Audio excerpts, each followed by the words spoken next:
Hello students, I welcome you all आपके खुद के चैनल केमिस्ट्री फीवर में। तो बेटा स्टार्ट कर रहे हैं एक खास series, special series 12th organic chemistry का। सिर्फ जो नेम्ड रिएक्शंस हैं 12th में, नेम्ड रिएक्शंस जो भी आएंगी या आती हैं हम उनको डिस्कस करेंगे। डेली मैं आपके सामने एक या दो रिएक्शंस लेके आऊंगा और आप उसकी कॉपी भी बनाते रहें।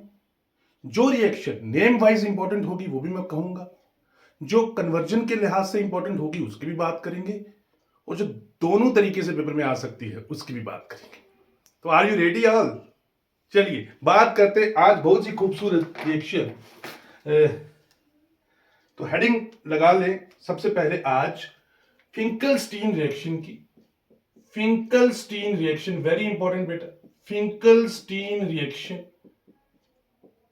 कुछ भी मुश्किल नहीं है इसमें, सिर्फ दो पॉइंट इसके नोट कर लीजिए दिमाग में, दो बातें दिमाग में डाल लीजिए फिंकलस्टीन को लेकर।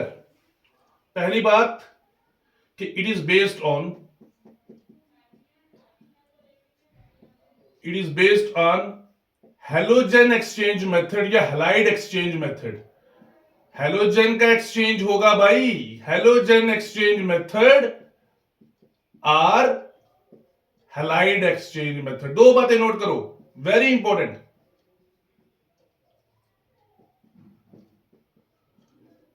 फिंकलस्टीन रिएक्शन बताते हैं भाई, बताते हैं।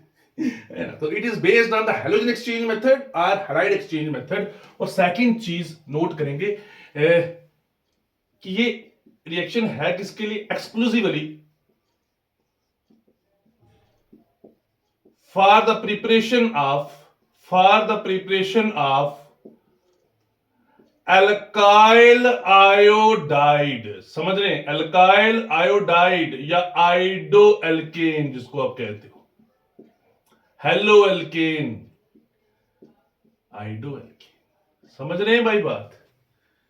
पहला पॉइंट कि ये हैलोजन एक्सचेंज मेथड का एक रिएक्शन है, और दूसरा पॉइंट कि एल्काइल आयोडाइड की प्रिपरेशन के लिए है सिर्फ, इससे कोई दूसरी एल्काइल हैलाइड नहीं बनती।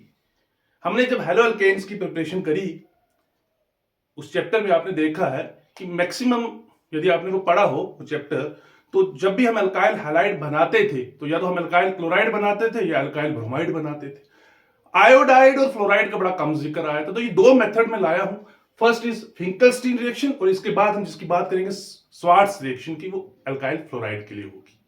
और दोनों ही रिएक्शंस हैलोजन एक्सचेंज मेथड के ऊपर काम करती हैं। फिंकलस्टीन भी, और जो दूसरी रिएक्शन इसके बाद की है वो भी काम करेगी किस पे? हैलोजन एक्सचेंज मेथड पे। तो रिएक्शन लिखेंगे आप, ये पॉइंट नोट करें, वेरी इंपॉर्टेंट। आई होप कि आपने नोट करा होगा। दो पॉइंट्स को दिमाग में बिसा ले, कॉपी पे भी नोट कर ले और दिमाग में भी नोट कर ले। चलिए मैं रिएक्शन लिखने वाला हूं, वेरी इंपॉर्टेंट। रिएक्शन देखिएगा, फिंकलस्टीन का रिएक्शन, वेरी इंपॉर्टेंट। ये बेटा मैंने लिखा एल्काइल हैलाइड, एक्स क्लोरीन भी हो सकता है, ब्रोमीन भी हो सकता है।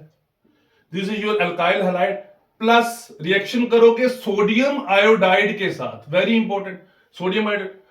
और किसकी प्रेजेंस में करोगे बेटा? एसीटोन की प्रेजेंस में। याद रखना, एसीटोन एक पोलर एप्रोटिक सॉल्वेंट है। पोलर एप्रोटिक का मतलब पोलर तो है बट इसके पास लैक करता है, ये प्रोटॉन की कमी है इसके पास, H प्लस नहीं है इसके पास। अरे CH3 सर एसीटोन के पास तो होता है बट वो आयोनाइजेबल नहीं है, इसीलिए ये कहा जाता है कि polar aprotic solvent. Water is polar protic solvent, ये जानते हैं सारी बात।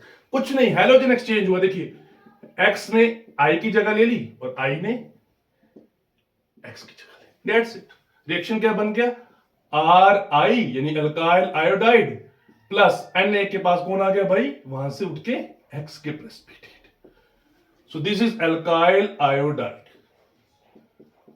समझ आ गई भैया?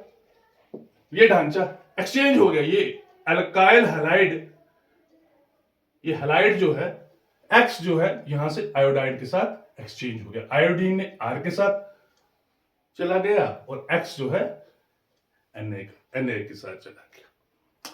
समझ रहे हैं? हैलाइड का एक्सचेंज हुआ और कुछ नहीं। एग्जांपल देखें, बहुत इंपॉर्टेंट एग्जांपल्स।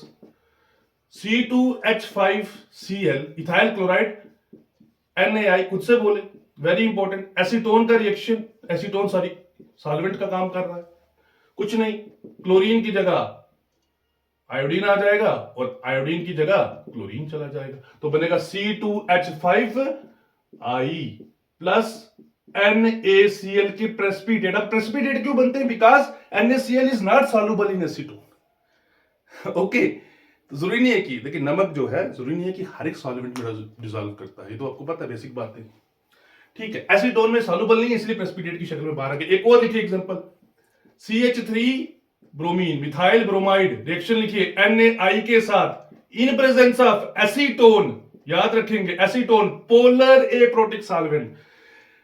अब यहां पर क्या होगा, ब्रोमीन आयोडीन की जगह ले ले, आयोडीन ब्रोमीन की जगह ले ले, तो क्या बनेगा बेटा, CH3 मिथाइल आयोडाइड या आइडोमिथेन और प्लस आपका NaBr बाहर, प्रेसिपिटेट्स बन के। तो ये है। अब मानिए यहां एक जो मैक्सिमम मैं देख भी रहा हूं, बुक्स में भी इसको मेंशन कर रखा है, नोट्स भी अच्छे अच्छे जो होते हैं उनमें मेंशन होता है कि अगर हम स्विच करके रिएक्शन करें, स्विच करके मानो एक एक्सेप्शन केस, स्विच करके कि मानो C2H5 में, देखिए फ्रिंकलस्टीन यहां हमारा खत्म हो गया, फ्रिंकलस्टीन खत्म हो गया यहां।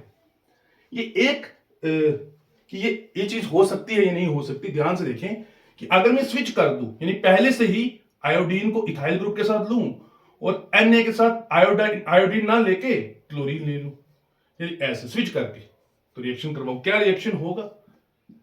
ये रिएक्शन नहीं होगा बेटा, ठीक है, क्योंकि मैंने आपको कहा NaCl जो है एसीटोन में डिसॉल्व ही नहीं करेगा। जब डिसॉल्व ही नहीं करेगा तो टूटेगा नहीं आयंस में, जो आयंस में टूटेगा ही नहीं तो हैलाइड आयंस एक्सचेंज कैसे होंगे? एक्चुअली जो हैलोजन एक्सचेंज होता है ये हैलाइड एक्सचेंज करती है आयंस, है ना, यहां से X नेगेटिव गई, यहां से I नेगेटिव, तो एक्सचेंज करा, ठीक है। अब यहां से तो ये टूटेगा ही नहीं, ना Na प्लस बनेगा ना Cl नेगेटिव बनेगा, तो Na प्लस बनेगा ही नहीं तो आयोडीन कैसे उसके पास जाएगा?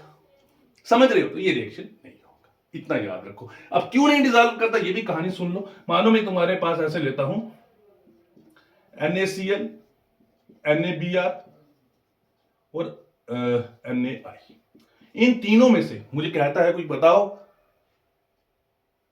यही सॉल्युबल है, ये सॉल्युबल है एसीटोन में, ये दोनों नहीं है। क्यों नहीं है? क्योंकि एसीटोन का बेटा कोवलेंट करेक्टर है और ये सारे आयनिक कंपाउंड है, आयनिक कंपाउंड्स में भी कोवलेंट करेक्टर होता है, ये फजान रूल कहता है। और किस आयनिक कंपाउंड में कितना आयनिक करेक्टर है वो डिपेंड करता है कि उसमें कैटायन का साइज क्या है और एनायन का साइज क्या है। जितना छोटा कैटायन होगा, कैटायन तो सब में सेम है, और जितना बड़ा एनायन होगा उतना कोवलेंट करेक्टर होगा। एनायन यहां पर क्लोरीन, यहां पर ब्रोमीन, यहां पर आयोडीन, तो आयोडीन की एनायन सबसे बड़ी है तो इसलिए इसका करेक्टर सबसे ज्यादा, ये डिसॉल्व कर जाता है और NaI नेगेटिव में टूटता है, ठीक है। तो ये याद रखेंगे, इसीलिए ये रिएक्शन पॉसिबल नहीं, यहां केवल NaI होगा। फिंकलस्टीन रिएक्शन हमारा हुआ खत्म। सेकंड रिएक्शन देखें, second reaction Swarts reaction.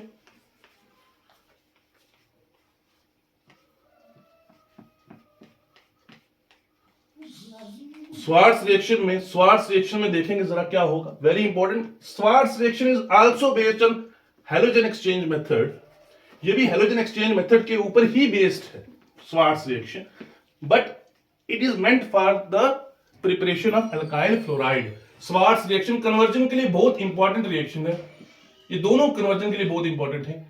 Swarts reaction के में देखेंगे, कुछ नहीं होगा बेटा, आराम से करेंगे। स्वार्ट्स रिएक्शन क्या है भैया, अल्काइल हैलाइड लेंगे, ऐसे ही रिएक्शन करेंगे किसके साथ, या तो AgF के साथ कर दो या Hg2F2 के साथ कर दो या SbF3, ठीक है, तो सीधा यहां अल्काइल फ्लोराइड बना दे, ये भी हैलोजन एक्सचेंज है। X इसकी जगह, F इसकी जगह। कोई भी एग्जांपल लेके देख ले, माने तुमने लिए C2H5Cl इथाइल क्लोराइड ले लिया, ठीक है, रिएक्शन करा AgF के साथ, ये इसकी जगह, ये इसकी जगह, हैलोजन एक्सचेंज मेथड, तो क्या बन जाएगा C2H5, ठीक है, फ्लोरीन साथ में, भैया C2H5 साथ में fluorine, ethyl fluoride plus AgCl बाहर। समझ रहे? मानो यही रिएक्शन तुम ऐसे कर रहे हो, C2H5Cl प्लस Hg2F2। तो अब क्या बनाओगे, यहां पर ले लो सिंपल तरीके से, क्लोरीन ले लो और क्लोरीन इसकी जगह। तो यहां पर C2H5 साथ में क्लोरीन, सॉरी, इसकी जगह क्लोरीन की जगह फ्लोरीन चला गया, प्लस क्लोरीन आ गया इसकी जगह Hg2Cl2। क्या रिएक्शन बैलेंस है? यहां पर फ्लोरीन 2 है, यहां पर 1 है, तो यहां 2 कर दो। ये इथाइल ग्रुप 2 हो गया, तो यहां 2 कर दो, तो अब बैलेंस होगी रिएक्शन। समझ रहे? तो this is Swarts reaction. Swarts reaction exclusively for preparation of alkyl fluoride। बेटा ये दो रिएक्शंस थी। एक रिएक्शन थी जो हमने पहले देखी, Finkelstein reaction, exclusively for the preparation of the alkyl iodide, and this one is Schwarz reaction, exclusively for the preparation of alkyl fluoride, and both are based on the halogen exchange method। Okay, तो ये दो reactions note कर लेंगे और next time हम third reaction के साथ आएंगे। Thank you.